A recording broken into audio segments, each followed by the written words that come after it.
Welcome to By the Railside Podcast. I'm your host, Zach, and co-host Jordan's right here. Yeah, co-host. Why do I get the extra co.dash? You're a co-host. We're both co-hosts. We're co-hosting. Okay. We're not fucking. Hi, I'm your main host, and this is the plebeian beside me, Igor. scumbag buttfucker. All right. All right. Welcome to By the Railside Podcast. I'm your co-host, Zach. And I'm the main host, Jordan. He's the guy in the chair. I got duped. I'm not the guy in the chair. You are. You're No. a guy, and you're in a chair. Out of all Am of I us, wrong? You want to wear the tights? Yeah. Oh. Wow. I'm into freaky shit. That's okay. His suit was made by Tony Stark. I made mine myself. I had to kill 5 cows. I found a guy named Tony. I took his clothes. And they are surprisingly tight. Don't forget to follow us on twitch.tv/bytherailside and all our socials that you can find at By the Railside. This week, we continue on with our MCU watch through, where we get to watch Spider-Man Homecoming, and wow, it just swung right into this home. Oh yeah. Yeah. One thing I enjoy about the two current Spider-Man movies that are out is it's Spider-Man Homecoming and Spider-Man Far From Home. Yeah. But in Spider-Man Homecoming, Tom Holland is far from home, and in Far From Home, he's close to home. Yeah. You know, you see what I'm saying? Yeah. You're picking up what I'm putting down. I got it. Oh, I can fart on it. All right. And actually, if you've never seen the movie, go watch it now. Pause this. Go watch it. No, don't pause this. Put this on repeat and just mute it so Yeah. that we get some view, and then you can watch the Spider-Man. And then come back for an excellent review. Because right now, we get to the part of our show where Jordan tells us all about the movie. Yeah, and we're gonna go with Johnny. No Blazer 346 this time. He's Damn. fucking slacking. Peter Parker, the friendly neighborhood Spider-Man, is patiently waiting for Tony Stark to give him a mission where he can help out as best as he can manage. Balancing everyday life as Peter Parker alongside being Spider-Man is a daunting task for the wall crawler, and it starts taking its toll when Peter encounters a gang of underground thugs selling Chitauri-based weapons for a mysterious villain known as the Vulture. That is slightly off base because it's not just Chitauri weapons. One of the weapons that the guy first shows that he's like firing off in public was an Ultron arm. Yeah. Like literally just an Ultron arm with a trigger. Yeah. Something about that weapon specifically I didn't understand was why leave the thingies? Yeah. Like they're not stopping the beam from coming out, so there's no point in keeping them on there. And the fact that you have to like, I don't know if it was like a 2-trigger system or like the gun's on and the hand opens and it's off and they like close, but it just seems like counterproductive to like have something that blocks whatever is shooting. Maybe it's because it's hard to sell it as an arm if you don't actually see the, like, you'd just be like, hell, it could even be a leg. Yeah, I guess, but I mean, even still, like I take an Ultron leg as a gun, like just as is. Just hanging brain as the trigger. You just sort of.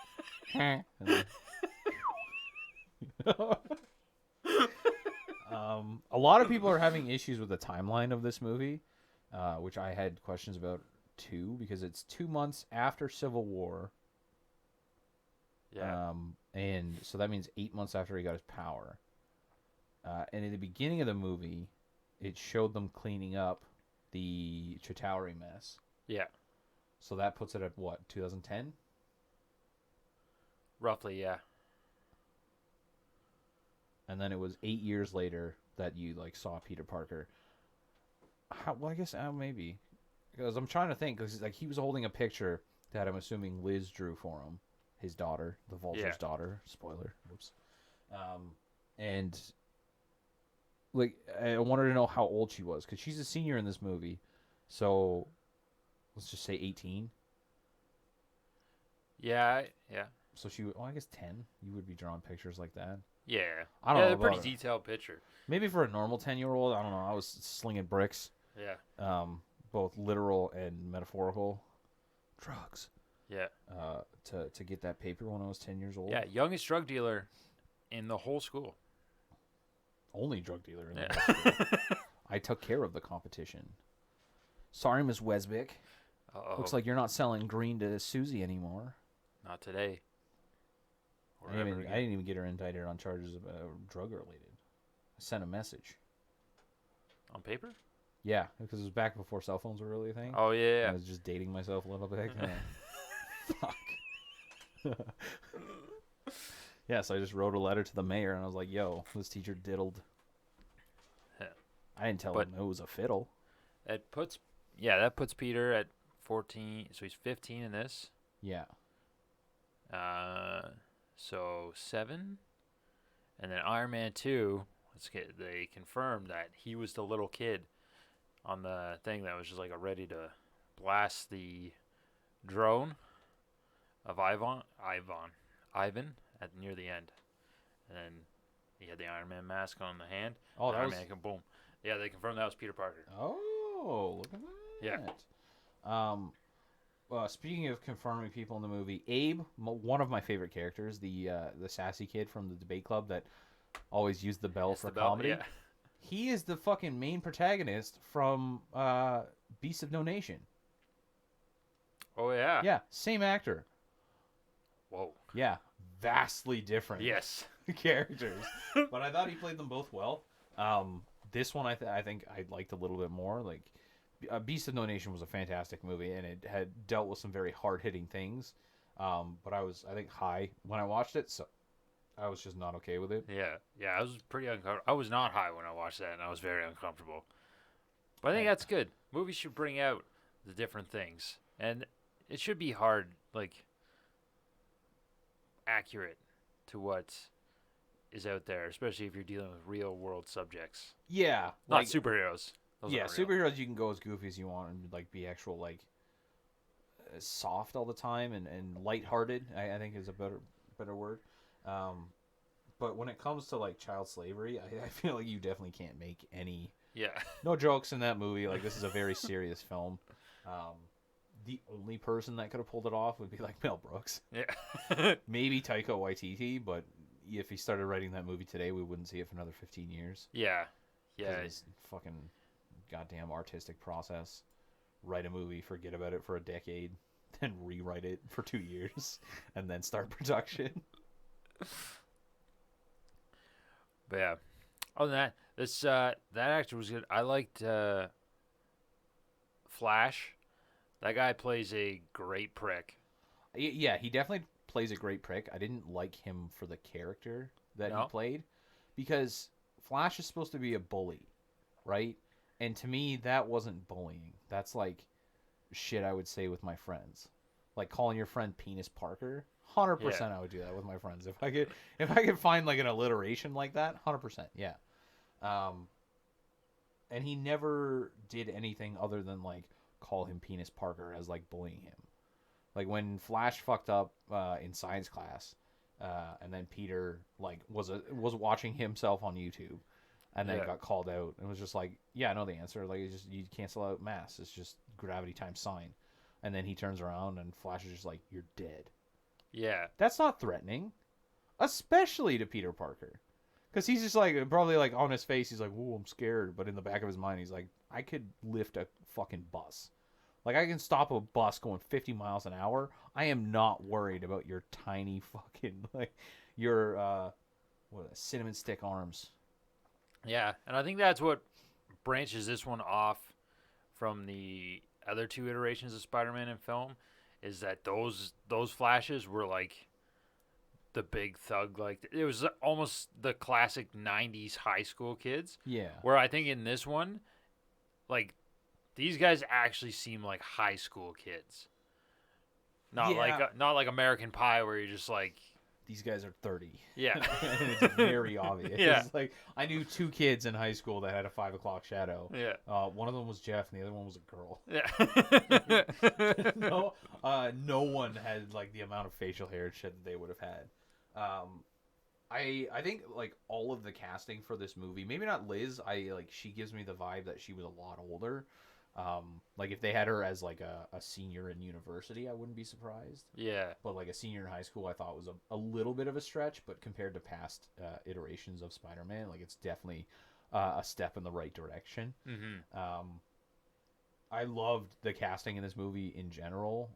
Like I had some issues with the way they were doing certain characters, but just because it's not how the character is portrayed that I've seen. Like Flash Thompson, I would have liked just a bigger guy, like someone that if I look at him, I could be like, you know what, he could probably beat the shit out of like 80% of the people in this school.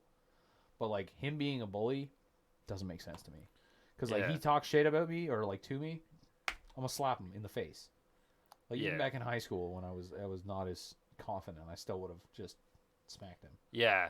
It was more like the douchey villain rather than or not villain but bully rather than the physicality bully. Yeah. So I think that's what they were going more towards for this one, especially because they did say that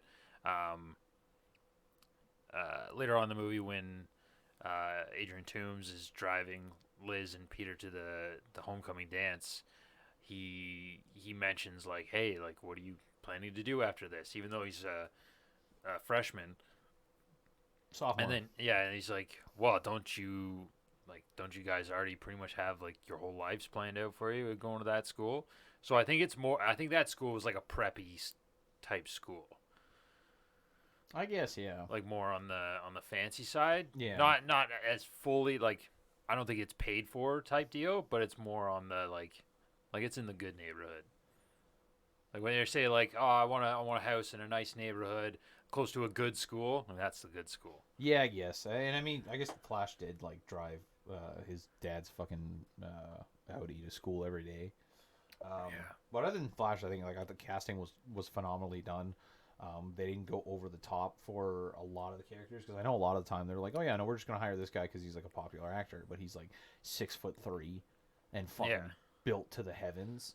Like, no, everyone in this movie was like short, and I could definitely picture them all being in high school. Abe is honestly my favorite character, just because of like his sassy with the with the fucking button. Ding, Flash is wrong. Yeah. We've talked about using the bell for comedic purposes. I would smack that teacher, be like, no, more of that. I need more of that in my life. I thought that teacher was really well done. Something I want to actually point out is the principal, Principal Morita. Yes. Is the same actor as I don't know his name, but I'm gonna call him Fresno, from Captain America, the first one. Yep. And I looked it up, and that's actually the the son of Fresno. Yeah. And you can see a little bit, like it's just like a tiny, tiny little nod to him in when Peter's in the principal's office. You can see his dad's war medals on the wall, and I believe there's a picture of his dad when he was like in the service on his desk as well. And I wanted to confirm that because like I didn't even realize it was the same guy until I rewatched it today, and I was like, oh shit. And I'm glad that they put that little detail in. I would have liked it like maybe a little more explicitly said, like have him like show up in detention while they're watching the fucking Captain America video and be like, oh yeah, my dad knew him. Yeah. And then everyone going, sure. Yeah, it was definitely neat, and I think that I don't know if they planned it that way or they just like that guy auditioned, got the principal, and then they're like, oh fuck, we had this guy in a movie already. How can we explain this? So I really think it's definitely it's probably more closer to being planned than anything, just because Feige is a mastermind when it comes to the storytelling in these things and in the plannings, and nothing is off the table when it comes to bringing old characters back and stuff like that, which is pretty cool. I like the different way they did MJ. To me, that was way better. Like, I think in the Amazing Spider-Man, Gwen Stacy was good. Like, Emma Stone played a good Gwen Stacy. In the Tobey Maguire one with Kirsten Dunst, it seemed that that MJ was more like ditzy, I think it fit the time of the that the movie came out in, like the character wise, like females are she was the damsel in distress throughout the whole movie. Whereas this MJ iteration, which is neat that we found out at the very end of the movie, like, oh fuck, this is gonna be the love interest eventually.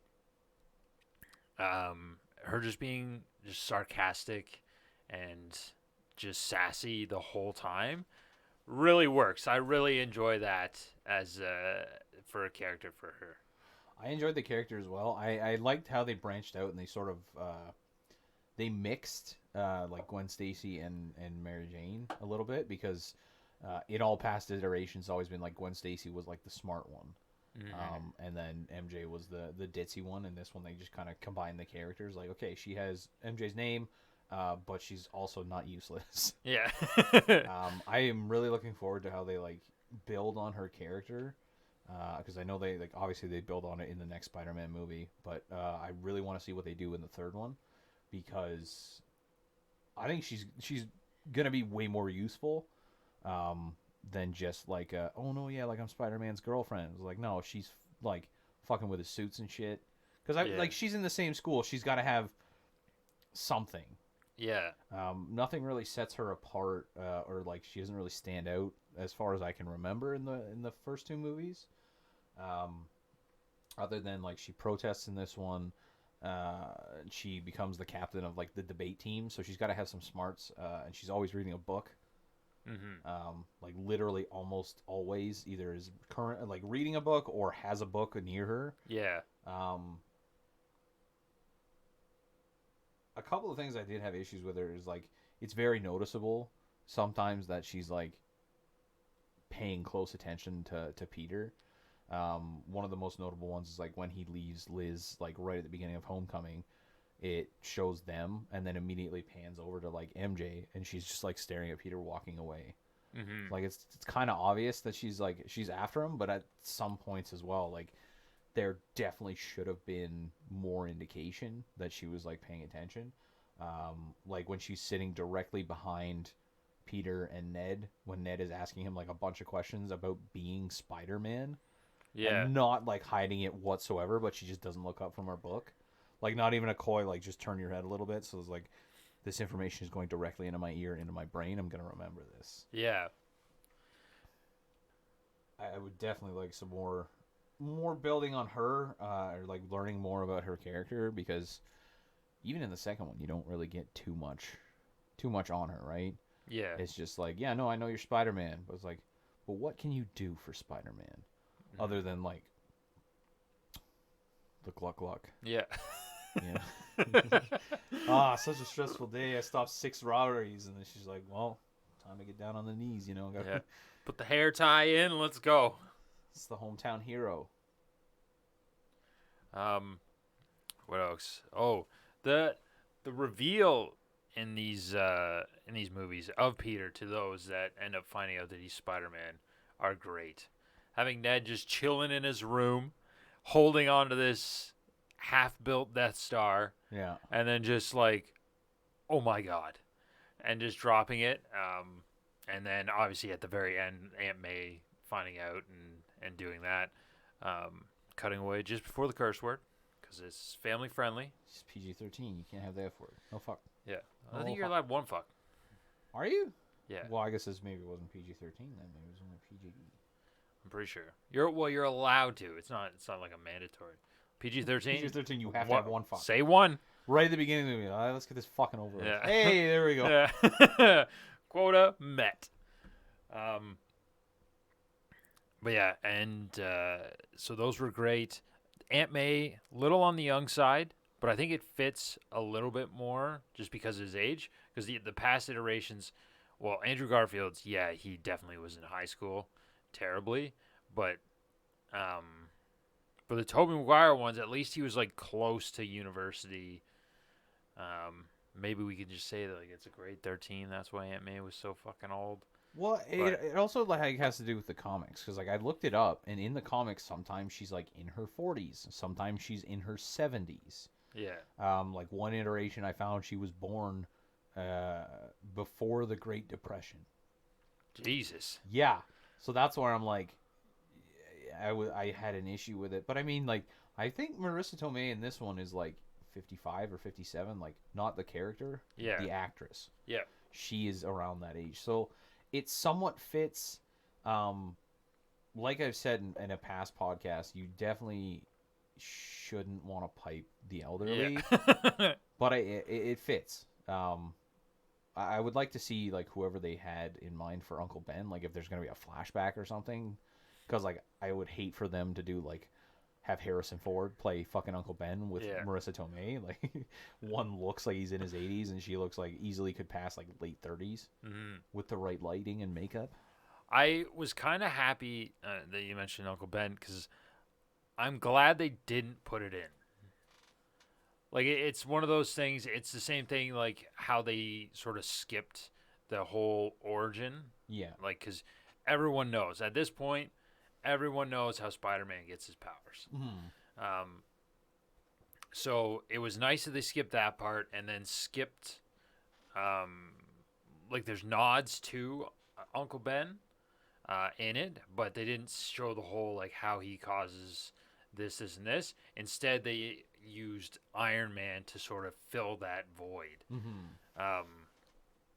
which was okay. I'm all right having Tony Stark in the movie, but it is a Spider-Man movie, and I feel like just because of the caliber that RDJ brings, it sort of takes it away. Like he's got a huge headpiece on the poster. Like there's very much that adds into that, and I wasn't so happy that he was in the movie, but I understood his purpose in the movie. Yeah, I didn't mind him because he's supposed to, he's like replacing the Uncle Ben as like the father figure. It's mentioned briefly. I think it was in this one. I think it was like when Aunt May and Peter were talking after he got his suit taken away, and he's like he mentioned something about like, I know everything that you've been through.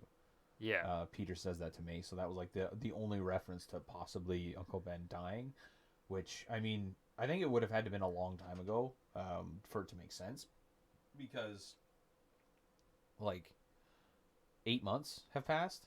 Yeah. Since it at most 8 months have passed since Uncle Ben's death, because he got his power 8 months ago.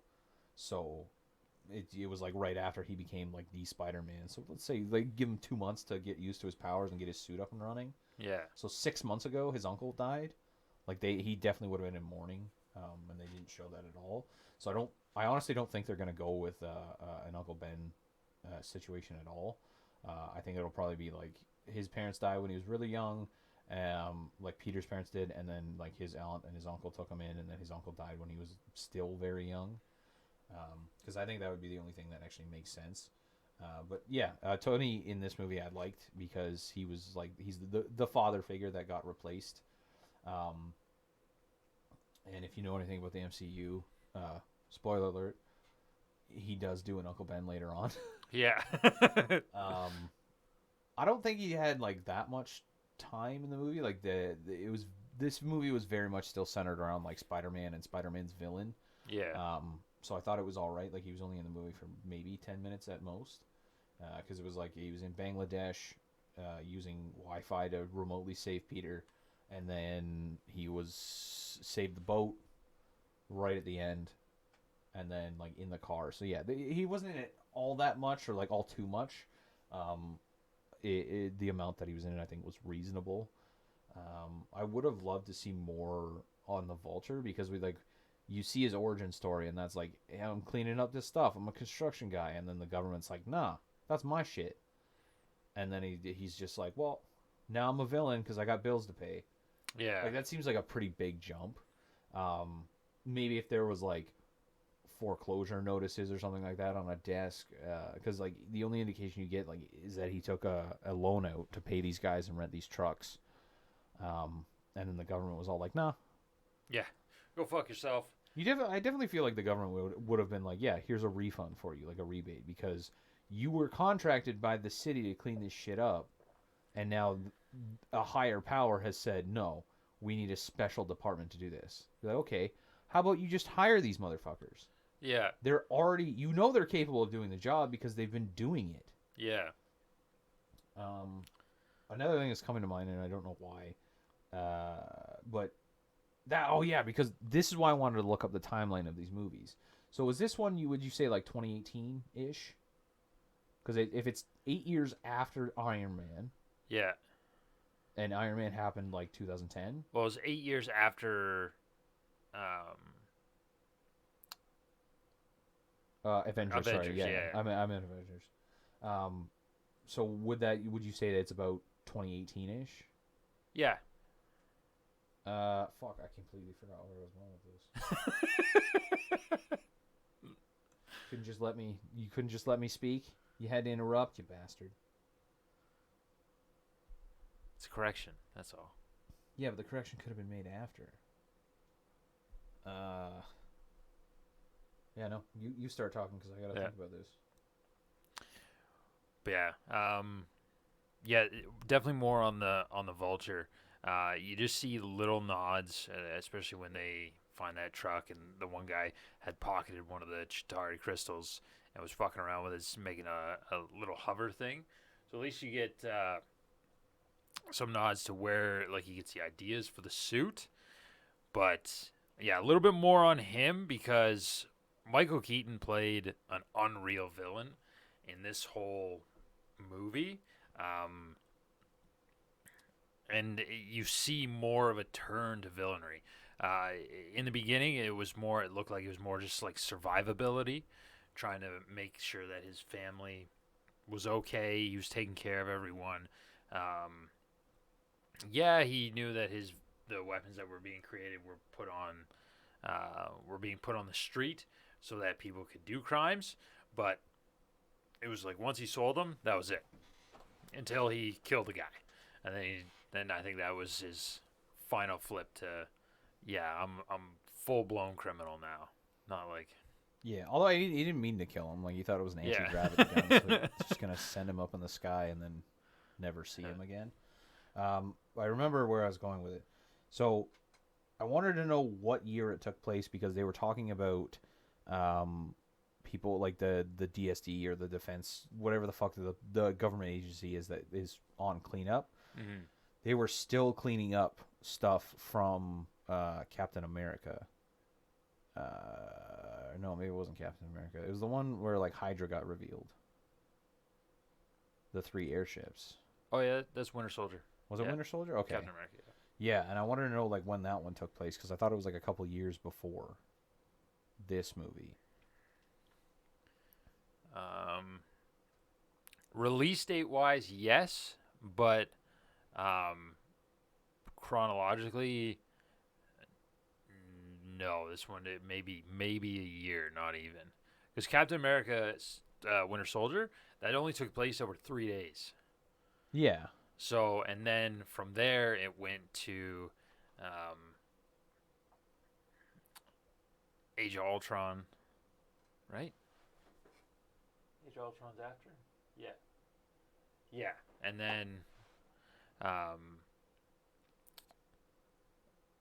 then Civil War. So I think those ones were all pretty close together. Like maybe a 6-month gap in between Winter Soldier and then Ultron. So I think it might be like a year in between, maybe that. Okay, it still kind of confuses me that they're like still cleaning up after that. Yeah. And why you would need the fucking DSD or whatever the hell it's called to clean up that shit. Like, just there's got to be someone else that can do it. Like, it's not alien technology; it's regular human stuff. Yeah. Like this time, it wasn't purple glowing space rocks that, if they go through an X-ray, they become a bomb, which seems crazy. Yeah, radiation just explodes. I was also confused about their technology because like this guy just somehow understands the Chitauri batteries or whatever the hell, like the grenades, and just like he's like, all right, give me a toaster oven, an old toothbrush charging station, and a barrel, and I'll make you a gun. Yeah. Like, it seems crazy to me. Like they're just strapping shit together. They have no idea what it does. Even after 8 years, I don't think they fully understand it. Yeah. His backstory would be a little bit cooler because he is, I think his name's like the Tinkerer. That's the Tinkerer? Yeah. Oh, okay. So I'm sure he's like some sort of mechanical engineer, just not explicitly said. So that's why he can at least wrap his mind around some of that stuff. I do like Donald Glover's character in this. Yeah. Sort of a nod over to Miles Morales, so at least leaving that open for later on story. His character actually, the uncle, turns into the villain, the Prowler, which you see in if you watch Spider-Man Into the Spider-Verse. That's the same uncle. So Donald Glover's character and the guy who plays the Prowler. It was really cool. That movie in general is really cool. Definitely watch Into the Spider-Verse. Just the style of art that movie is in is unreal. It's like you're watching a comic book is how they went for that animation style, which was perfect. But yeah, the Vulture, Michael Keaton was great, and then once he gets Peter in the car alone and he's talking to him, and basically he was just like, "Hey, you saved my daughter's life. I'm saving yours right now. Like now we're even." And then you think it's weird because when you get to the cut scene later, or not the cut scene, but the post-credit scene, it shows him walking through jail, and he meets up with the same guy that they were selling to on the boat, on the ferry. That he dropped a car on. Yeah. Who is set up to be Scorpion in later shows or movies if they choose to go that route. Asked him, "Hey, I heard that you knew who Spider-Man was, but I got guys on the outside that want to get him back." And he says, "No, I don't know what you said. I don't know. He never told me." And when I was remembering watching that after seeing the scene, like, "Hey, look, I just saved your life. You're clear." And I was like, "Well, you just saved his life again. Like, he's already proved that he's an honorable thief, I guess would be the words. Like, so you're like, but then later on, after he gets defeated, Peter saves him from literally being melted alive. So that's where he still does the eye for an eye almost, just in reverse order. And his suit is fucking badass. Yeah, I don't know. I prefer the first version of the suit as compared to like the high altitude version. Yeah, because it's got like the rotors are incorporated into the wings instead of being like a separate set of wings. Yeah.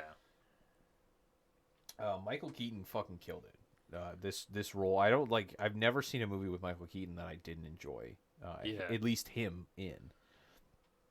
The scene where he was in the car with Peter, like just the change, the gradual change, I guess, from like first meeting Peter and then realizing he's Spider-Man, or like getting the idea. You can see him getting like angrier and angrier and angrier. Yeah. And just like that threat at the end, I thought was good. The like I just saved your life, I thought was kind of bad. Yeah. I think instead of I just saved your life, it was like I just spared you. That would have been a little bit better. But I guess the saving life, it kind of fits with the character because like he's not a murderer, he's not a criminal just for the fact of being a criminal, right? Like he's only doing this, I think, at this point because like it makes a fuck ton of money based off his house and his car, and like to support his family. Yeah, because he at the end he just wanted to do that one last heist. He just wanted to finish it up, and then they'd be set, and then he basically, it was almost like he was ready to walk away, but then he got his plans were foiled. I think he was wanting to walk away because like the feds were on them all of a sudden. But if he never ran into Spider-Man, basically if the first Shocker didn't like not listen to him, If he followed orders, it would have been fine because the only reason they got caught was because Peter saw this blue flash in the sky right before he was about to swing in and like high five Ned at a party. Yeah. So if he wasn't in the picture, if he would have just like cut his losses in the beginning, been like, yeah, this guy's always fucking late to just regular construction work. I'm not gonna trust him to do criminal stuff because I can't be like, you know what, I'm gonna reprimand you, like you're fired. Like no, because he's just gonna go snitch. Yeah. Which he 100% was going to do anyways. I like how he brought up his wife instead of the cops. He's like, yeah, I wonder what your wife would think. I'd be like, I have a document that if I do not set a password or type the password in every 24 hours, it's going to send a file of everything that we've ever done to the police. Yeah. Because it doesn't matter if they don't believe you. It's that nuclear deterrent, right? Yeah. Because, like, hey, maybe he doesn't have the file, but what if he does? Then we're fucked. Like, you don't bring up the man's family. No, that's that was the quickest way to have him deaded. Yeah. Unalived. I think a lot of this movie they could have done like darker. Yeah. But they went for a more lighthearted route. Like all the criminals that they show really are, like they show them they care about their family. Like Michael Keaton, the Vulture, he cares about his family. Donald Glover is like, yeah, no, I don't want these like space weapons in my neighborhood, because I got a nephew. Something I didn't realize was that like that was Uncle Aaron. I didn't know if that plot was just something for Into the Spider-Verse or if like the Miles Morales comics and video games and everything have like his uncle as like a criminal. Mm-hmm. I really hope they bring him back, like if that's the case, like he's Miles Morales' uncle, because I think his character was hilarious. Yeah. He's getting threatened by Spider-Man. No regard. He's just like, yeah, fuck it. Like, you're not very good at this. Like, I just slams his trunk, and then Spider-Man and his drone both like turn around and look behind them. Be like, did anyone see that? And they both backed up. Yeah. I thought he played the character great. Like Donald Glover, I think is one of those people that just like crush anything they do. Yeah. I hope he sticks with acting because I know like a lot of the times like with the Childish Gambino stuff, he's sort of phased in and out of it. Even with acting a little bit, like he was in the TV show he was in Community for a while, and I don't remember the reason, but his character left. I think it might have been like a difference between him and the director. Yeah. And then he wasn't in like a whole lot of stuff. He did a couple movies like Interstellar and that's all I can fucking remember. Was he in Interstellar? Yeah, he was the one that came up with the slingshot. Oh, okay. So, like, he was the spooked out guy who's like, he fell when he was going to get another cup of coffee. He worked for NASA. Okay, yeah. He took Dumb and Dumber's pen out of his pocket, and he didn't know who he was. He was like the director of NASA at the time. It's like, ooh. What else was he in? He does his own show, called Atlanta. I've never actually watched it, but apparently it's like really, really good. Is he in it, or is he just a director for it? He's in it. Okay. As well. Isn't that the one with like Little Dicky? No, that's Dave. Dave? Okay. Yeah. I want to watch that one too. Apparently that one's really funny. I just want to, the guy from Bad Friends with Bobby Lee, the like ginger guy, yeah, he's in it. Yeah. And I remember him, one of the quotes, he's like, yeah, I was hanging out with Todd Dillerson. He's like, he's a rapper. He's like, do you mean Ty Dolla Sign? Yeah. Like, yeah, I don't know. His name's Todd. Yeah. He was in, Donald Glover was in the Solo movie. Movie. Yeah, he played Lando. Lando Calrissian. I think he was probably the best part in that movie. You didn't like Chewbacca? Well, Chewbacca's a classic. You didn't like the Game of Thrones lady? I didn't know why she was there. I don't know. She was like a facilitator. Like she met Han, and Han was like, "Ooh, I want it," and then she's like, "I'm gonna betray you," and he's like, "No," and then she did it. Yeah. I don't know. I didn't watch that movie sober, and I've only seen it like I'm gonna say 0.75 times because even though I was only watching that movie and not doing anything else, I still wasn't paying attention. Yeah. It's like one of the very rare times where I was like, yeah, my phone was charging, I was watching a movie, but I just didn't pay attention. I'm just half the time probably just laying there staring. It's like, oh fuck, I gotta pay attention. I'm telling you right now, for all my stoners out there or people that are like had a hard day at work and want to just sit down and relax, look up baby stimulation videos. My favorite ones is just a black background, and then there's fucking like fruits and shit that hop across the screen and dance across the screen. 3 hours. That's the max amount of time that I've like just sat there and watched it. Yeah. Yeah, and I don't know why. It's so calming. I get why babies are just like freaking out and they see that and they're like, oh yeah. All right. No, I get it. I'm slowly unlocking the secrets of the universe by watching this corn do backflips. It's like Baby Geniuses. Remember that classic? Baby Genius ain't got shit on these baby stimulation videos. I don't want to say that anymore because that sounds weird. Yeah. Like, hey, have you seen the latest baby stimulation video? No, because I'm not a pedo. I would say that we could cut that part out, but I hate editing. So, if anything, I'll turn up the volume. Yeah, definitely. Yeah, you want to cut out the part where I'm admitting I'm not a pedophile? Thank you so much. You're just going to cut out the not part. This is maybe the most editing we've ever done. Fucker. You're going to make me watch the whole goddamn podcast on YouTube because I don't know what time we're at right now. Fucking crazy, just like a Bon Jovi concert. Yeah. I like the teacher and in the after they were at the monument, and he's just like yeah, I couldn't lose a student, not again. I couldn't bear to lose a student, not again.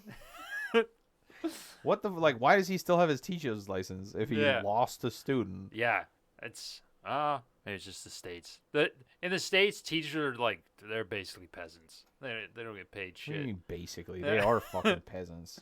There's teachers that have to like get a second job delivering pizza just to make ends meet. Yeah. I guess we've pretty much talked about every character except for I'd say the two main ones. And that's obviously Peter Parker and his best friend Ned. That relationship and those two actors are unreal in this role. Like I said, I've said it in almost any podcast that Spider-Man comes up. Tom Holland is the perfect actor for the character. Yeah. I didn't mind Andrew Garfield in his, but I think that's because he was a little bit older. Like the Peter Parker was a little bit older. Mm-hmm. But this one they actually set him as like, is a sophomore or grade 10? Why can't they just say grade 10? Why is it after grade 8 they're like, yeah, no, we're going to come up with all these new fucking terms just to screw with you. And what's the one in between? Well, there's junior, sophomore, and senior. I thought it was freshman, sophomore. Oh, freshman, junior, sophomore? Hey, Google, what is the years called in high school in the States? That's not a good answer. Freshman, sophomore, junior, and senior. See, that's confusing to me because like junior should not be above sophomore. Absolutely not. I don't know what sophomore is. I don't understand. Why can't you just say I got my grade 10. I'm in grade 10. I'm in grade 11. No. Like even I was gonna say even across the pond they do it normally, but no, they don't because there's like year 1, year 2, year 3, up to year 8, and then it's like, I'm in 6th form. What? Yeah. I wasn't even shown how to go through the first 5 forms. Go back to the first form. What is it? Horse stance? It's a little joke from a weebs out there. Hit me up. Slide in my DMs. Absolutely. I don't have any. I literally have no DMs. You can't direct message me. You send me a letter. Fax me, baby. Yeah. I'm the world's oldest millennial. Get a pager. That's what they had. Unlucky. Jeff can't watch 1080p only. Sucker. But yeah, these Tom Holland was perfect. Now, I will say Andrew Garfield's Spider-Man was great. Tobey Maguire Peter Parker was great. Tom Holland just puts the two together. Yeah, I think he's the only one that's actually like successfully pulled off both personalities. Yeah. I would have liked a little bit more banter, I think, or maybe like I hate that I'm about to say this, like some puns and shit, because I think Spider-Man does some puns and stuff like that, but I think overall he crushes like the Spider-Man aspect of it, because he still is like sassy during fights and stuff, and sometimes he is serious. Yeah. But Like in the bank scene. yeah, When he was just like, oh, the Avengers, oh, Thor, Hulk, nice to meet you guys. Sorry, I didn't meet. So that one I think shows it more, but I think that's more the you'll probably see it as developing throughout the movies, because a lot of those sassy remarks, the puns, the comedic timing and everything like that of Spider-Man is because he has those relationships with all the villains. Like, you have generic burglar, but like there was still some back and forth with the Vulture, but not as much. So I think as the relationship built throughout the comics, you see more and more of the back and forths that they'll eventually have. And this one, it does well to show, like, yeah, he still has like that slight confidence in the comedic stuff, but you still get that reserve and that self-consciousness of a teenager as well. I am waiting. I hope in the third one they do like a little nod to Tobey Maguire. I just want him like coming out of prom or something like that, because I think he's a senior in that one. But like coming out of prom in like an all black suit and just doing the stupid dance, and then Ned going, "What are you fucking doing?" Well, it's interesting too, because the ones they put in this movie, like, there's no Harry Osborn in this that we've seen so far, which was like Peter's friend growing up. Instead, you have Ned, and I think in the comics, Ned actually becomes Hobgoblin. Oh. They've got Flash, and Flash was Anti-Venom?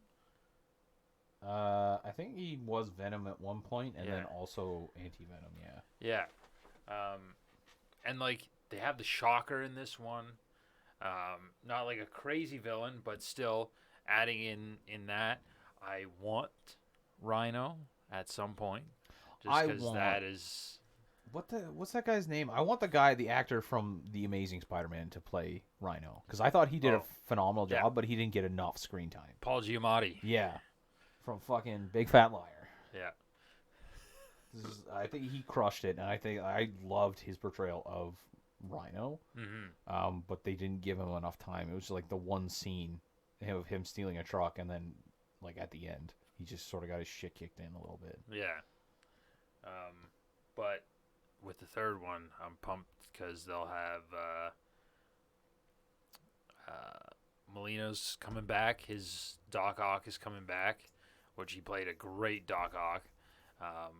William Dafoe's Green Goblin's coming, and he did that so well. Like, his character, just the smile, just everything just fit that. Well, and which is why I think they used him for... As he played the I don't know, I don't think it's a big bad. I don't know. He played the thing in Death Note, the fucking dark creature. Oh, the Shinigami. So that was Willem Dafoe, and his face just has that feature. Yeah, like, I guess if you told me that Willem Dafoe played that character and I watched a part of that movie, I would have been like, so is that CGI or they just like, is that makeup? Because it can go either way. I guess I could just look for his massive fucking dong. Yeah. There's an imprint going down to the middle of his shin that I know it's real. Do you think that's how he uses to steer his fucking goblin glider? Yeah, it's the weight of his fucking schmeat shifting. Oh, sharp turn, let me whip it out. That's his, instead of the spider webs, he just wrap it around a pole. Like a lasso. Yeah, you just fucking flick it. God. I couldn't believe it. I haven't seen a lot of wieners outside of porn.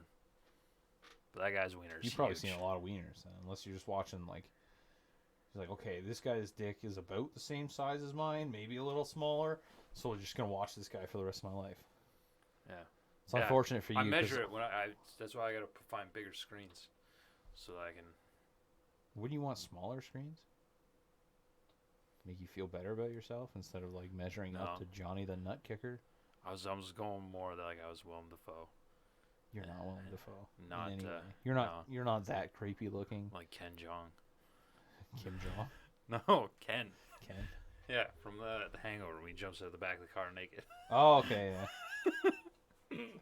So I can't fucking. Well, look at I learned Spider-Man. I have a medical condition where I don't picture anything in my head, and that's why I hadn't realized until that moment where I was like, well, maybe that's why I don't understand who actors are until you like tell me a character that they've played. Yeah. So you say Ken Jeong, I have no fucking idea who that is, and then you're like, oh, the Leslie Chow from Yeah. from The Hangover. Like, oh, I know who that is. Or he's the psych professor in Community. Yeah.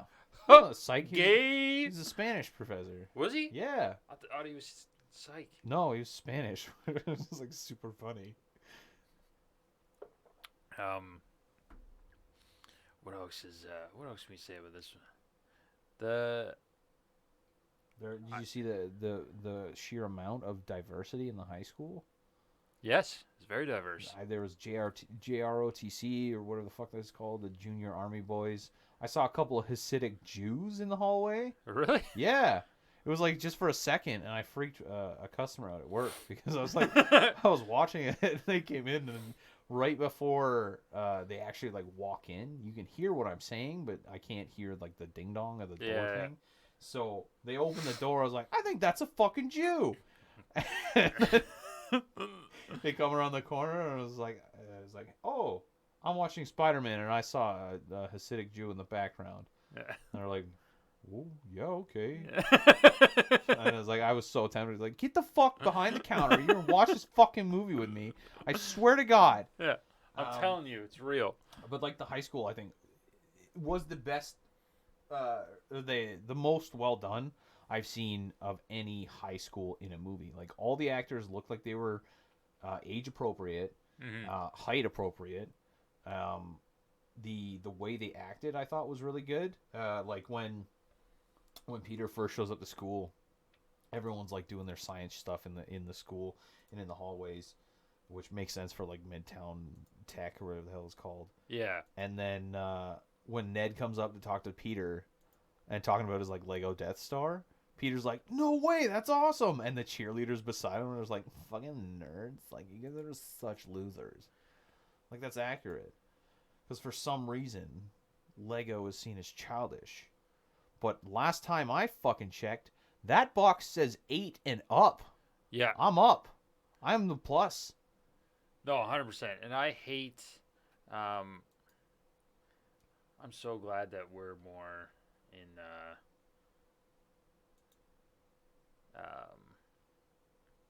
Like an accepting part. I'm liking that the world is heading into like less jockey, more of the nerds.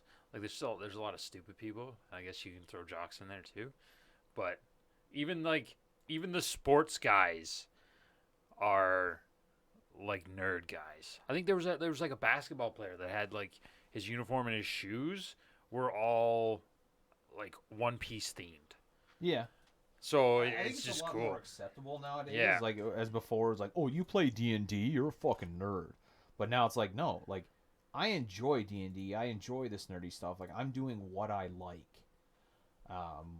And it's also like the world is almost constantly, literally on fire. We have a fucking pandemic that's been raging for 2 years with how many variants now. Yeah. Like I'm gonna enjoy what I want to enjoy.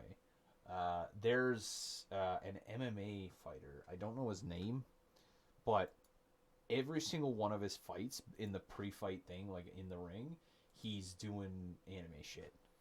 Like he, at one point he was doing, he like memorized one of the characters from Naruto's taijutsu, and like did that as his opening thing. Like he walked into the ring and just did like a severe leaf hurricane.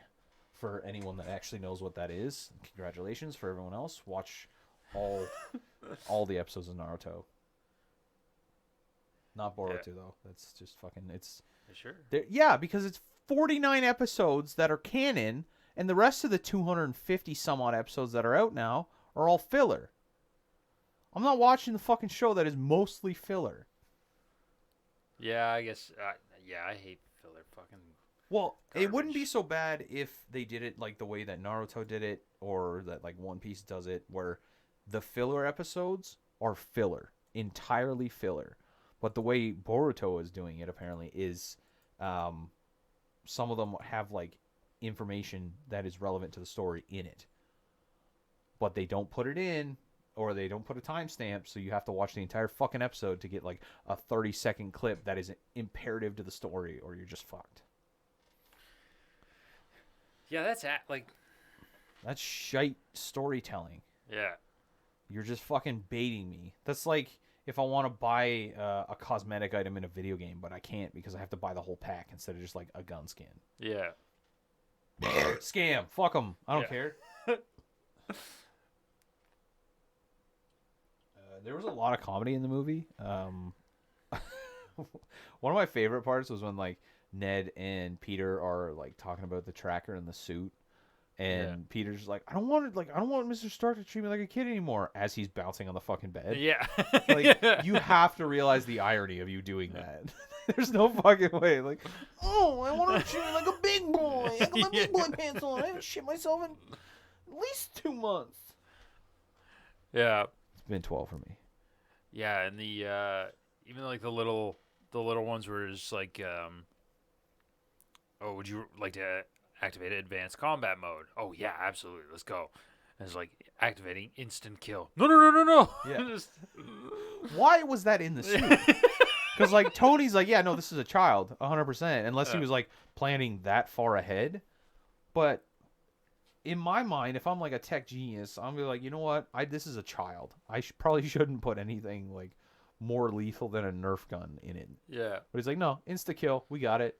It'll probably take him, like, 5 years to learn how to use the suit. Because he never explained the training wheels. The No. training wheels protocol was what was blocking everything. Mm-hmm. So instead of like him going, yeah, here's a fucking like tutorial menu, go through them and it'll unlock more in your suit. He was just like, hey, here's your suit. That's it. And then Yeah. you would figure that Tony Stark, the second smartest man in the world, would know that Peter Parker, one of the smartest people in the world, is just gonna like fuck around in it. Yeah. Yeah. That he probably should have called that, or at least explained like, hey, you'll get more access the more you go. But I think it was more just like, hey, here's your thing. Like, I'm sure you won't do much harm. But again, teenage, very impressionable. Um, Stark's his idol. Iron Man is his idol. So yeah, Tony should have 100% called a little bit more on that one, being like, hey, relax a little bit, kid. Yeah, like Or- you want to be a father figure to him, but you're just like hucking him in the deep end, Yeah. which is like, I guess it's kind of what his father sort of did throughout most of his life. If it wasn't, it was like, hey, I'm not gonna be around. You figure it out yourself. Type deal. yeah, I guess. Yeah, he probably doesn't have the best father figure to go off of. Well, I guess it's not until a couple more movies where he actually like talks to his dad and gets down into it. Mm-hmm.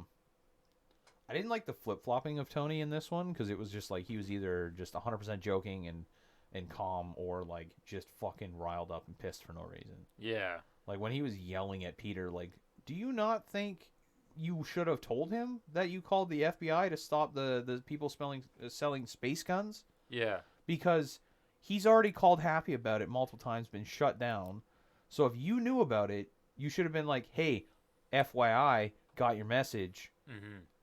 I'm taking care of it. Because he's a fucking teenager. Obviously, he's going to keep going after it. He's like, no, this is my big mission. Like, Yeah. you don't want to give me a mission? I'll fucking find one myself. Yeah. Trying to basically like prove himself that he is the hero that you're like the vision in his mind. Yeah. Like, he is that hero. He's trying to prove that he can be that hero and he can take on bigger and better and badder things. What else is? After the fucking ship got sliced in half too, when like the emotional scene between when Peter was like freaking out about and Tony was like just grilling him, I thought that was really well done. Like you could see the emotion and everything, and it shows like he's not making proper decisions, I guess. Yeah. Which I thought fit the character really well because like he's what 15, Yeah. so his brain is definitely not fully formed. He's got at least another 10 years. Yeah. Fully impulsive. Which That's what is. yeah, which brings me to my next point, which was like Peter Parker is this super genius. Like he found a tracker in something that Tony Stark built with zero effort. Yeah. He opened up the suit and was like, "Yeah, that's it. That's a tracker. Don't even have to fucking look at anything else. Like I know it." But then he just takes a space gun and starts hitting it with a fucking hammer. Yeah. That part confused the fuck out of me. Because like, Yeah.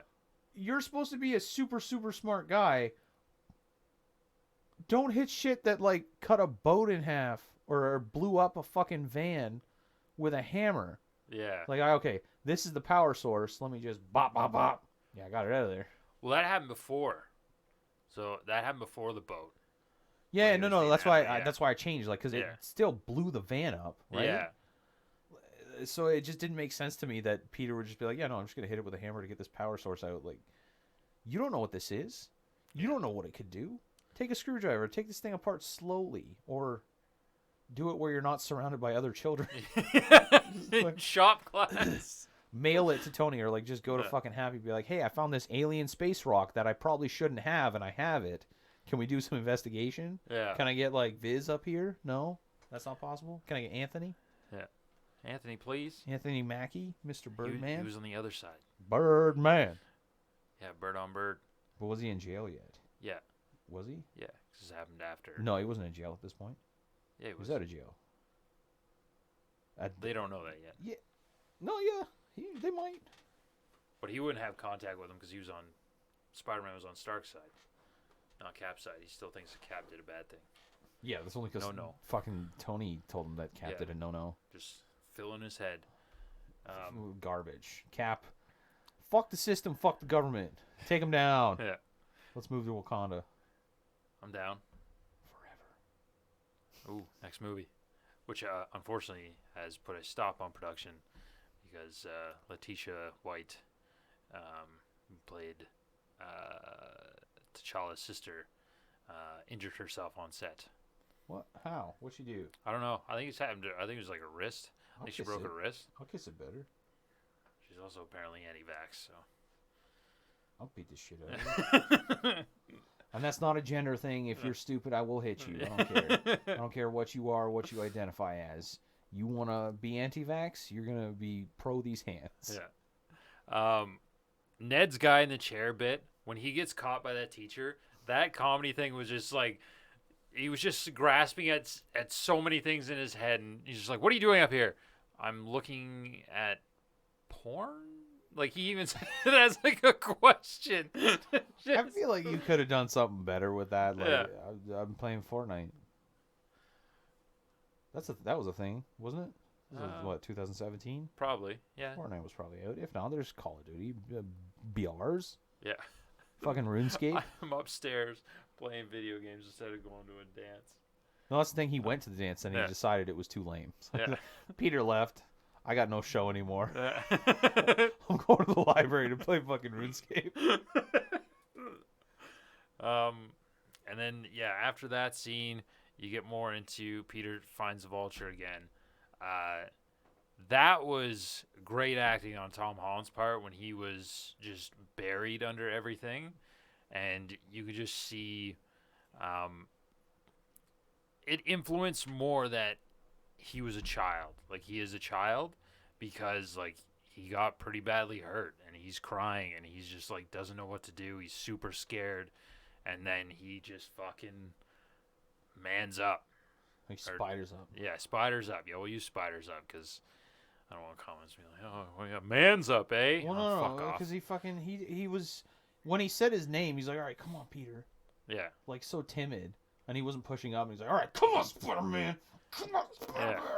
which gonna is pass good. out. It's so true. The when him and Tony were getting into it, and Tony was reaming him out, and he said, "If you're nothing without the suit, then you're nothing. Yeah. Like, you can't just be your suit," which I think Tony learned, especially because once you get Iron Man 3, he's just like, I don't have my suit. I need my suit. And that was his breakdown on the side of the road in Iron Man 3. He was like, I can't. How do I beat this guy having his panic attack? And he's just like, hey, well, why don't you just build something? You're a mechanic. Why don't you just build something? And then he snapped out of his PTSD fit and was just like, yeah, I'll make a bomb. Yeah. I'll make a taser glove. Okay, let me just problem. stop off at Ace Hardware real quick. And that's what, but that's what Peter ends up doing. He puts on his ghetto suit, and then hauls these rocks and boulders very impressively. The fact that he was just doing that just shows off how strong Spider-Man actually is.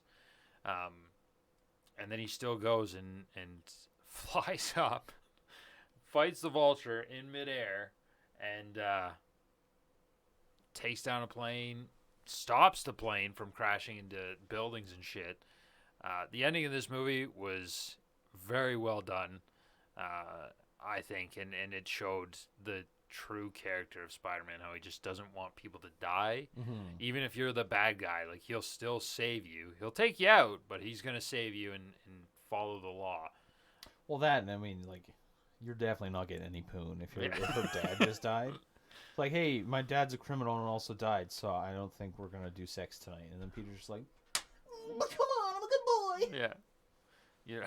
I'm Spider-Man. You want to fuck now? You don't get any of that grieving pussy. No. All the water is up here in the eyes. Yeah, you can't be moist downstairs if you're moist Sahara. upstairs.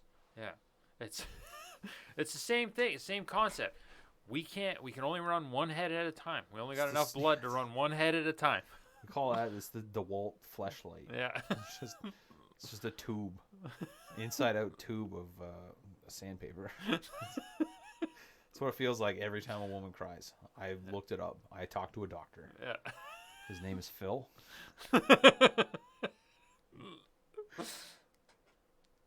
Yeah, him hauling it, that fight, even though it wasn't like a crazy fight between the Vulture and Spider-Man, it definitely was a great ending. The graphics in this movie and the CGI were pretty spot on. Really well done. Oh, yeah. I didn't, I don't think I was a fan of the refractor panels on the plane. They did a pretty good job, like, showing, like, even when Spider-Man was crawling over, going past the camera, just showing that. Yeah. So it was pretty neat there, but the transitions between the Vulture dropping out of his suit and everything like that was really well done. Like, having to animate that whole suit throughout, and then this one had that cartoony look on the Spider-Man suit that I wasn't super pumped about. It looked more like, it looked comic booky-ish, which was kind of neat, but it didn't fit in the scene as well. Like, it wasn't as smoothed out as, say, like, when you see the Falcon in the Falcon and the Winter Soldier, when he becomes Captain America.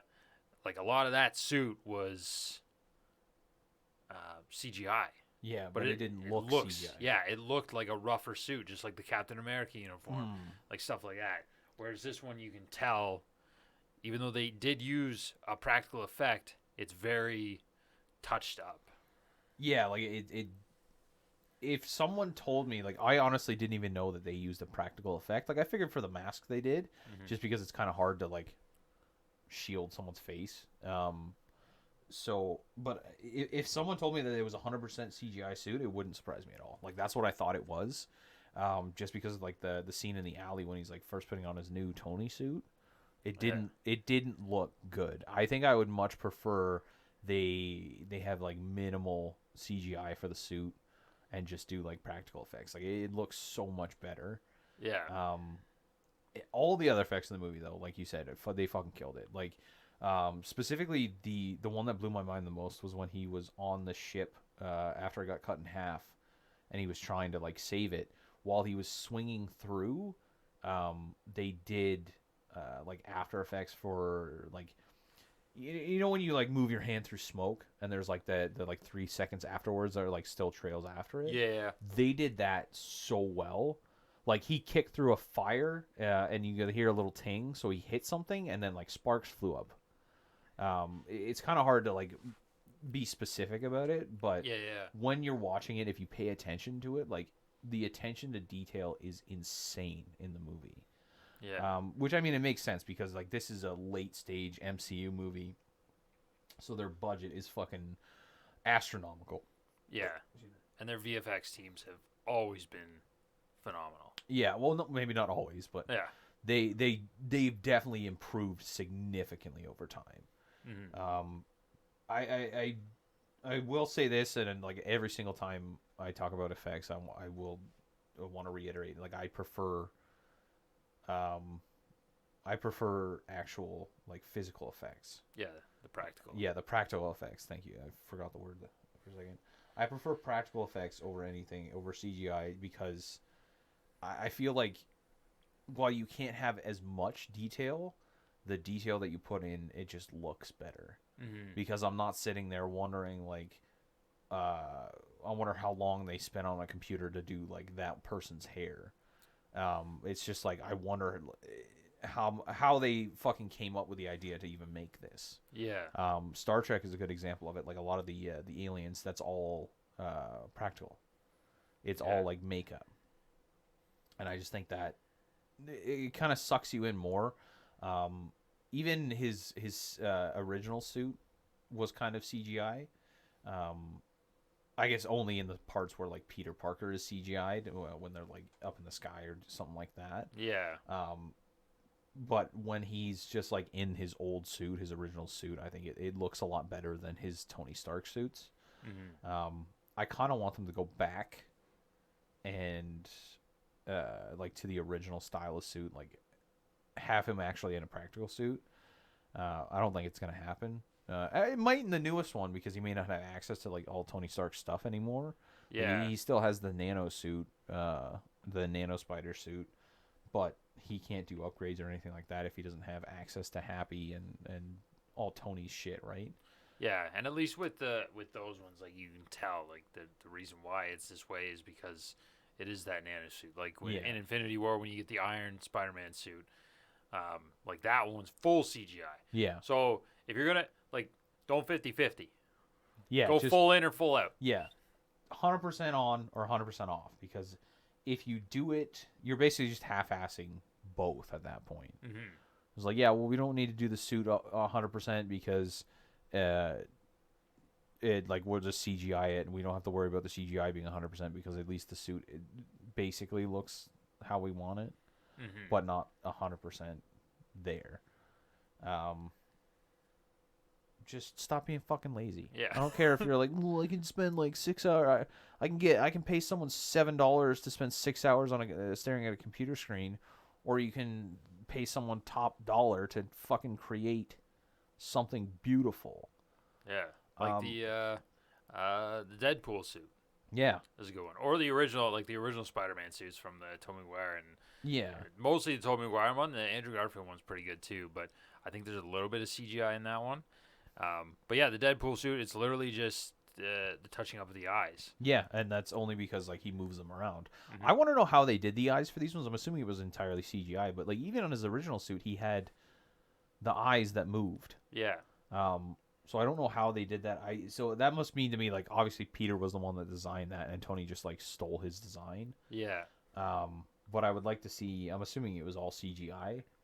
I liked how they made it so that when Ned was wearing the fucking the mask, the eyes still like went up and down. Yeah. I also fact checked that, so I don't know. Depending on what time they started it at, started tracking them because they were in Brooklyn, and then how long would you say passed from like they got home after school and started tracking them to they like were both asleep, Ned in Peter's bed and Peter somehow on the ceiling? How long would you think that? How long passed? After school, probably I don't know, maybe around like midnight or so. Okay, so you're like 6 hours Yeah. ish. Which I guess would make sense because like I wanted to know because it was Brooklyn to Maryland, and with decent traffic, it would take about 4 hours. So I don't know if they were just like doing something wrong or there was traffic that day or what. But that's where I was confused because I was like, why the hell they've been here for so long if they're just tracking someone like to Maryland? I looked it up. It's 3 hours and 24. Yeah. No, 3 hours and 42 minutes. If you take the I-69 and the most expensive one, most time-consuming one was like 4 hours and 20 some odd minutes. It's maybe a 4.5 hours. Yeah. So it didn't make sense to me. Like, you gotta be accurate. You gotta be accurate. Yeah. But if they already had like some time frame issues in this movie, they probably weren't focused as much on it. Yeah. And now going back on it, Disney's probably and Marvel's probably like, oh fuck, like they're literally asking.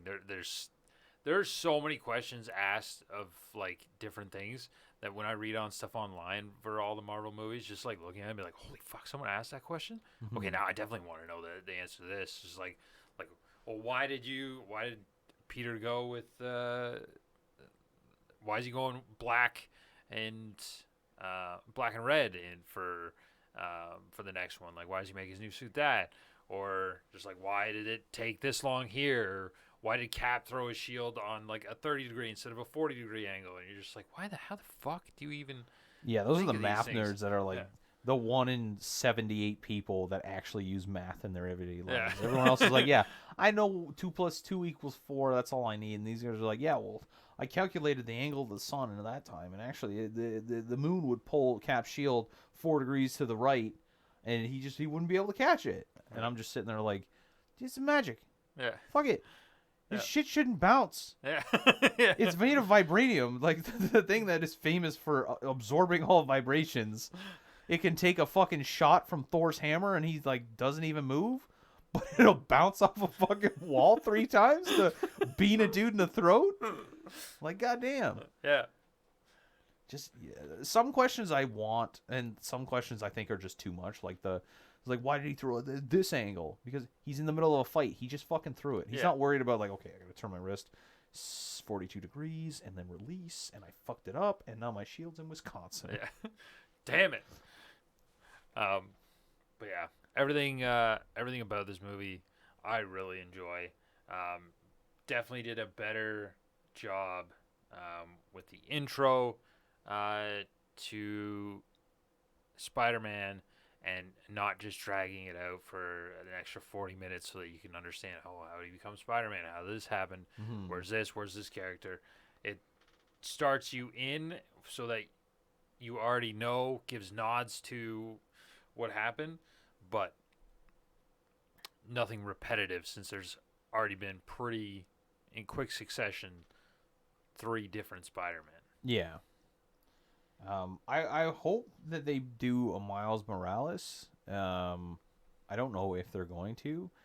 I would love to see them link the animated and like IRL universes, because like with the multiverse of madness, they could.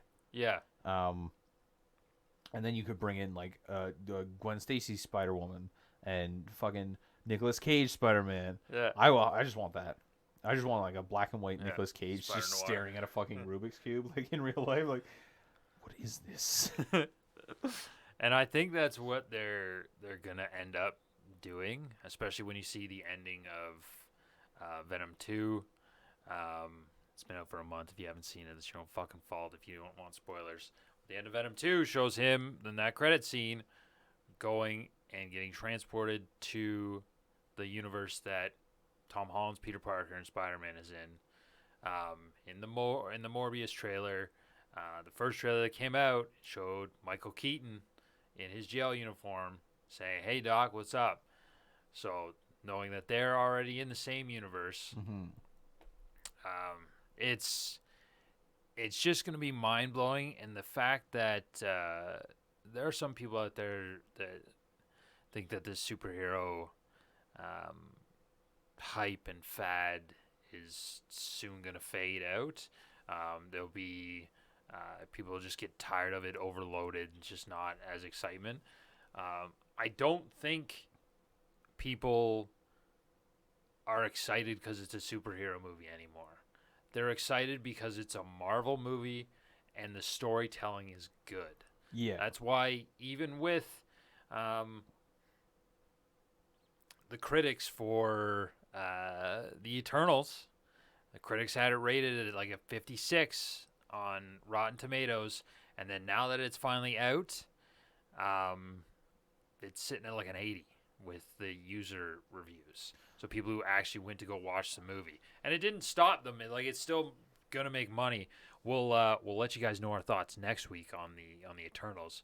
We haven't seen it yet, but we're going. I think next week before the we record. So I also think it's like everyone. Well, a lot of people are just like, well, it's just a comic book movie, but at this point, it's not because like it is derived from the comic book characters, but it's built into the MCU. yeah, Like a lot of people don't say, "Oh yeah, I want to go see the new Spider-Man movie." It's always like the next MCU movie, yeah, and a lot of people, I think, at this point, it's not even just like I'm going for the movie. It's like I'm going for the universe.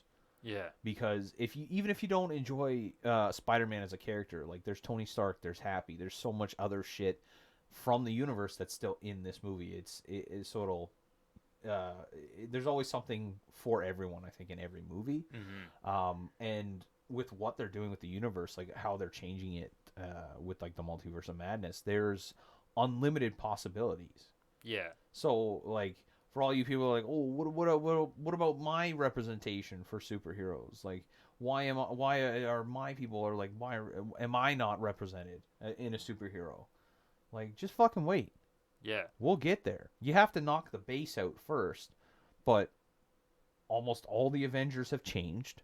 yep, They're gonna change again, and they're bringing in the young Avengers. I have no doubt in my mind because they're doing a Miss Marvel or whatever the hell, like a younger version of Miss Marvel. I think they're doing a She-Hulk thing. yep, They're doing the Hawkeye's apprentice. I can't remember her name. And Miles Morales. Obviously, I think they're gonna bring him in. If not Tom Holland, I think will be the like younger Spider-Man because yeah, he's graduating. I think in the new one. yeah, So he's still fairly young. Either that, or I think he's going to start his company, like or take over, or maybe start working at like Stark Industries. yeah, Because I know in a lot of them, a lot of the comic books, he has his own company, like Parker Industries. yeah. And even in like the Spider-Man game, like he works for Octavius Industries. In the other movies, like he's gone to Oscorp. Yeah. So there's definitely different ways to do it, and like Feige wants, like he wants the diverse characters. He wants putting characters on screen that are uncommon or not as well known. Like the fact that he did the Guardians of the Galaxy, like that was a thing there. I'll be honest, like I didn't know much about Shang-Chi, but having him come in, Ant-Man, even though he like the original Ant-Man was a founding member of the Avengers, but putting that character on screen, doing the Ms. Marvel character is going to be so interesting to see her powers on a screen, just because it's like it's not like Ant-Man's where he can grow and shrink and stuff like that, but she can literally like expand, shrink, blow up different parts of her body. It'll be awesome to see that, and just the fact that they're doing things on TV, on movies that have not been done before. A 10-year story in movies has never been done before, and that's what makes it so great and why people are excited for what they're gonna do. Yeah, because there's nothing that really spans across this. Like, you could make an argument that's like, oh, what about the James Bond series? Like, show me one reoccurring Bond. They always change. Yeah. Like, it was Sean Connery to the dude from The Foreigner. Pierce Brosnan, I believe his name Pierce is. Brosnan. And then Daniel Craig is Yeah. the newest one, and I thought it was changing to a woman. That was what I read, and then apparently it's just Daniel people got Craig real still. mad.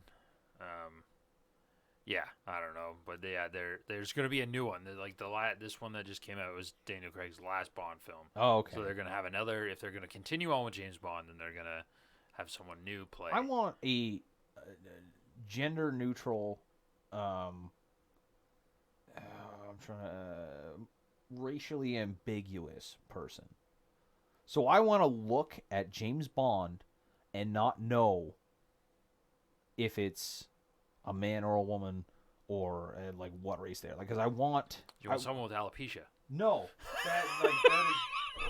Just that doesn't stone change faced their gender. Stone faced alopecia. You're just like, what are you? No, I just like I would like it a very androgynous looking person because like that way they could have all the disguises. Be like, oh, this is a fucking like a covenant. Only nuns can go in there. Only women. And be like, well, guess what, boys? And then she's just like, they're a nun now. Yeah. Because a lot of the time it's just like, yeah, no, it's the suave dude. Like, I'm sick of seeing that fucking trope. Show me the actual like person who can get in anywhere. Show me the con artist that can like become anyone for a role. Fucking new anime this season, an assassin gets reincarnated, and he's been everything. Yeah. Like he was going through some of the assassinations, like some of the stuff that he's had to do. And he basically just becomes that character. Like whatever he needs to do. He's been a fucking 3-star Michelin trained chef. He's been an opera singer. He's been in an orchestra. Like that is what I want out of Bond. I want the be all, do all, wherever you need me to go, doesn't matter. I'll either already know how to get in or I will learn how to get in. Do you want him like Tom Flanagan's character in Smoking Aces? Like the Swede, the doctor who comes in? Yeah, where you can literally like, you just trains his voice, just puts on a disguise. But I would like it so that I don't even know. Actually, I think I've talked about this before. I don't know if I've talked about it on the podcast. I want a Bond movie where you do not know who James Bond is. Like, the beginning of the movie, it shows M, and it's like, okay, Bond, you're going undercover in such and such a way to get this information. And the whole movie is, like, showing a whole bunch of different, like, A-lister actors. And you're like, oh, shit, that could be Bond. Oh, shit, that could be Bond. Yeah. And then at the end, it's, like, some completely fucking unknown background character. That, Yeah. I think, would be good. Because, like, the spy genre is a little bit overdone at this point. Like, there's not much more... Like, how much more espionage could there be? Like, the next one, it's going to be, oh, there's a secret base on the moon that you have to infiltrate. Yeah. But, oh, no, they're Nazis. Yeah. Little Iron Sky shout out. Great film, by the way. Can't wait for the fucking communist Mars colony. That's if they do it, they better. They have to. They did like 7 Sharknadoes. Yeah. You tell me you can't do fucking space Nazis and space communists, space fascists. Yeah. What do you think is gonna be on Mercury? Trump. Fuck that guy. This is a call out post. This is a call out podcast. Donald Trump, fight me for charity. Yeah. Let's go. Let's scrap. I have the best fists. I have the best dodges. Yeah. You're gonna catch these hands. I'm gonna stomp on that fucking toupee. Swear to God. All right. Yeah. Great film. I guess we'll jump into the ratings. We've been at this for a decent chunk of time, so I'm going 8.5. Good intro to the character. Great villain. The comedy was all there. I would have liked more development from certain characters overall, as well as a practical effects suits for Spider-Man. But other than that, like it was a very well done film. Paid homage to the older Spider-Man movies, which was kind of neat. But yeah, and I'm pretty stoked to see what they're gonna do with this character further on. They did say that it was the end of the Homecoming trilogy after this third one, but I think he's gonna sign on for more and then do the college and then adult Peter. Yeah, maybe not college. I don't think he's gonna go to college. No? Everyone knows he's Spider-Man. So unless in the next movie everyone does forget that he is Spider-Man, there's no way he can go to college. Because like he's getting mobbed at high school. Yeah. Imagine that with like fucking 12,000 more people. Although like if I 100% if I was a professor and I had Spider-Man in my class, I'd be like, yeah, welcome to class. This is Psychology 101 and you're Peter Parker. Yeah. Selfie. And then his grades would be entirely dependent on him tossing me around all class. Yeah. Like, all right, and we're going to do a physics demonstration next. Parker, stand up, please. Yeah. I don't want to throw you around again, sir. You're getting a D. Yeah. Come on, please don't do this to me. That's a D minus. Pick me up, you small bitch. Before I give my rating, I do want to read my one note on Flash Thompson. Where'd it go? Not a fan of Flash. How is this child a bully? He's the size of a grapefruit. Yeah. Fair enough. Shit, he would get stomped. I don't care. Even like as a psychological bully, he doesn't really work. Because like, oh, you call him Penis Parker? Congratulations. I heard more complex stuff of that than that in kindergarten. Yeah. Step up your bullying game. Come on. Yeah. Own up to it. I want him to say some vile shit. But I'm giving this movie a 9.5. 9. I'm gonna give it a 9. It was one of, if not the best, quality MCU movies. It seems like after, I'd say, Guardians of the Galaxy, Captain America probably the first one, they just couldn't miss. Like they there's nothing that I had like huge issues with that would cause it to like my rating to drop down or me to like not want to go see the movies. Like if these got re-released, if they said there was a special event happening where they were doing like 2 to 3 movies a day for a month, I would pay for everything. I'd be like, fuck it. Like I'm booking time off. I'm paying for everything in advance. Like I'm going to see this. I probably wouldn't do like the first ones, but I think for the last like half of the series, I 100% would. Yeah. Because it's just like they cannot miss. They hit it on they hit the nail on the head every single time. And this one especially, like I can't say enough about the fact that these actors don't look like they're in their fucking 40s. Yeah. Every other high school iteration, they're like the children don't look like children. Perfect example, fucking Riverdale. They got some pedophiles working in the fucking producer studio there because they have like people who are supposed to be in high school walking around in bras and panties constantly. Yeah. It's like, no, you fucking weirdos. At least admit to it, like Quentin Tarantino and his the what was the one he recently did with Margot Robbie and Once Upon a Time in Hollywood? Yeah, that one. Like he full on is just admitting to the world he likes feet. There is no other reason that they had a shot where it was like 80% of the screen was Margot Robbie's feet and then it was just her in the background. Yeah. You're gross, by the way, Quentin. I don't care what anyone says. If you have a foot fetish, stay away from me. Yeah. You nasty bitch. I fucking wish I didn't have feet. Just run around nubs. I wish I had feet like in Kingsman. No. That broad. Or lady. The knife fucking prosthetics? Yeah, no, man. Fucking... I'm talking about Aeon Flux. Dude, remember that I could movie? Cut every sandwich I wanted. Aeon Flux? Do you remember that one? I remember it. I haven't seen it in a while. Hand feet? She literally got her like hands surgically implanted as her feet. I'd be fine with that. You know why? That's Charlize Theron, right? She's in it, yes, but she wasn't the one that got her feet chop a dude. Return to Monkey. Yes.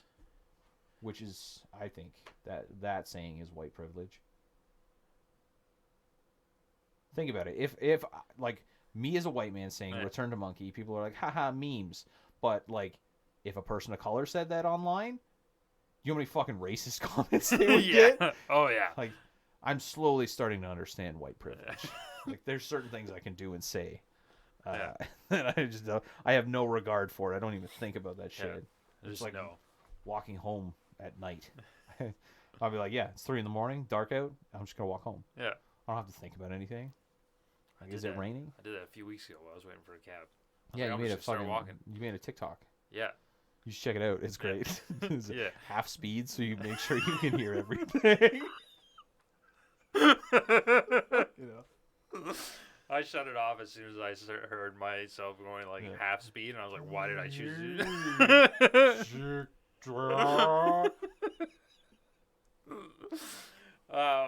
Anyways, that is a 8.8 from us here at By the Railside. Let us know what you guys thought of Spider-Man: Homecoming, either on Twitter, Instagram, or underneath that embarrassing TikTok I did. Yeah, or just carve your message into an oak tree and send me the coordinates. I won't go. Yeah. We'll send a drone to blow it up. Just kidding. We're not American. I was gonna say, yeah, we'll just tell the American government's a terrorist. Yeah. Terrorist? He said Garth Brooks was shit. That motherfucker's getting bombed. Don't forget to join us. We'll probably be back next Friday, I think. All depends. No, it'll be on Saturday next week. We'll be back for a review for, I think, finally, what is it, Black Panther? Yeah. Yeah. Yeah. Chadwick Boseman, R.I.P. Also, don't talk shit about our timeline. We're going off an article, not Disney Plus. Yeah. And even some people that say that Disney Plus got the timeline wrong. Who knows? Yeah. It does make sense to me that Black Panther would have been before Spider-Man, though, because Black Panther's supposed to be set like a week after Yeah. the Civil War happened. But this movie was set 2 months. Yeah. It's that white privilege. Yeah. Yeah. Yeah. Don't forget to join us on Twitch, twitch.tv/bytherailside. Follow our shit, and we'll see you guys next week. Stay off the pipe and don't forget to wipe. Yeah. Rest in peace, Iron Mike. At least twice. Yeah, once for business and Once for pleasure. Once for pleasure. Yeah. Maybe twice for pleasure. Who knows? I keep wiping and wiping. Still poop. It's like wiping a marker.